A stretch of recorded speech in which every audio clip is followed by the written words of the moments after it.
जब स्वाहा बोलते हैं तो हा स्वाहा, तो भगवान का मुख खुलता है और हमने आहुति दी, भगवान ने स्वीकार कर ली।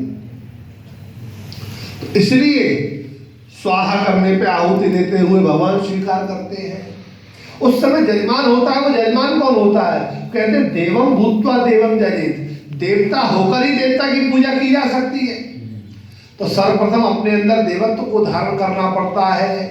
देवत्व को धारण करने के लिए स्नान किया, स्नान ध्यान करके पवित्र होकर सबसे पहले भगवान का स्वस्तिक तिलक लगाया अपने माथे पे। द्वादश तिलक भी लगाते हैं, अपने माथे पे लगाते हैं, गले पे लगाते हैं, हृदय पे लगाते हैं, पेट पे, दोनों बाजुओं में, पीठ पे। द्वादश तिलक का भी विधान है जो संत लोग लगाते हैं। देवताओं को अपने अंदर आवाहन करते हैं हर तिलक के साथ में, हे गोविंद जी मेरे माथे पे विराजमान हो जाओ, हे बालदेव मेरे हृदय में विराजमान हो जाओ, हे मधुसूदन मेरे बाहों की रक्षा करो। अपने पूरे शरीर में देवताओं का न्यास करते हैं, देवताओं को आवाहित करते हैं। और पूरे शरीर में जब देवताओं का आवाहन हो जाए तो हमारा शरीर भी देवता का स्वरूप हो गया, और तभी देवता की हम पूजा कर सकते हैं। जब तक हम उस स्वरूप उसके योग्य नहीं हो जाएंगे तो उनकी पूजा भी नहीं कर सकते हैं। इसलिए देवता स्वरूप, जजमान भी देवता का स्वरूप है। ब्राह्मण आते हैं पूजा कराने, वो कौन है? बोले भगवान, वो भी आपका स्वरूप है, क्योंकि ब्राह्मणों से मुखमासीन, ब्राह्मण भगवान का मुख है। और जो वेद मंत्र बोले जाते हैं वो कौन है? वही भगवान का स्वरूप है, क्योंकि वेद कहां से आए? तो भगवान की श्वास से वेद की उत्पत्ति हुई है। तो उस समय जो वेद मंत्र बोले जाते हैं प्रभु, वो भी आपका स्वरूप है। तो सब कुछ तो आप ही हो, आपके अलावा कुछ है ही नहीं। सर्वम विष्णु मयम जगत, इस पूरे ब्रह्मांड में जहां भी आप निगाह डालकर देखोगे, जिस छोटे से छोटे तिनके के ऊपर, छोटी से छोटी चैटी के ऊपर, बड़े से बड़े पर्वत के ऊपर, सब कुछ भगवान ही है, उसके अलावा तुमको कुछ दिखाई नहीं देगा। इस प्रकार भगवान को हर समय चिंतन करना चाहिए, हर वस्तु में देखनी चाहिए कि प्रभु किसके अंदर है। इस चैटी के अंदर भी तो वही परमात्मा है जो हमारे अंदर है, इस वृक्ष के अंदर भी तो वही परमात्मा है, इस पर्वत के अंदर, इस जीव के अंदर, जंतु के अंदर, सबके अंदर वही परमात्मा है जो हमारे अंदर है।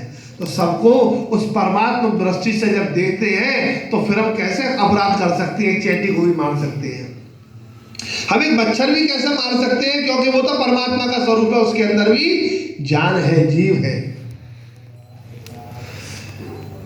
अन्य पद्धति से उसको देखना चाहिए, व्यतिरिक्त पद्धति से देखो। व्यतिरिक्त पद्धति से कैसे देखते हैं? बोले ये मकान किसका है? बोले मेरा है।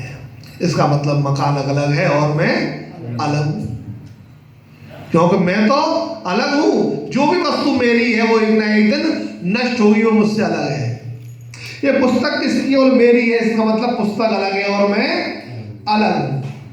ये शरीर किसका है और मेरा है? इसका मतलब मैं अलग हूं और मेरा शरीर अलग है। ये इंद्रियां किसकी है और मेरी है? इसका मतलब ये इंद्रियां भी मुझसे अलग है।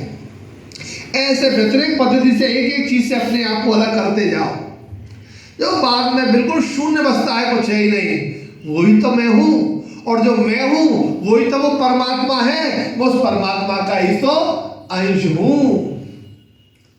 जिस प्रकार अग्नि प्रज्वलित होती है और अग्नि में से एक हिस्सा अलग हो जाता है तो हम क्या कहते हैं? अग्नि निकल गई? नहीं, कहते चिंगारी निकल गई। उसका नाम क्या पड़ जाता है? चिंगारी।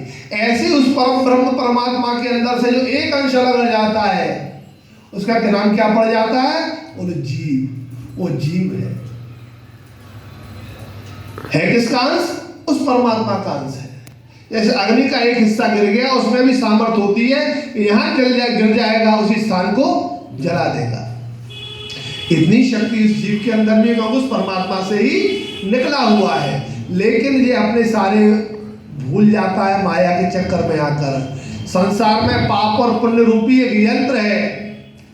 या पाप करता है तो दुख का अनुभव करता है, पुण्य करता है तो सुख का अनुभव करता है। इस पाप और पुण्य में हमेशा घिरा रहता है। जब पापों की मात्रा अधिक होती है तो वो राक्षस प्रवृत्ति की चला जाता है, तमोगुणी हो जाता है। और जब पुण्यों की प्रवृत्ति अधिक होती है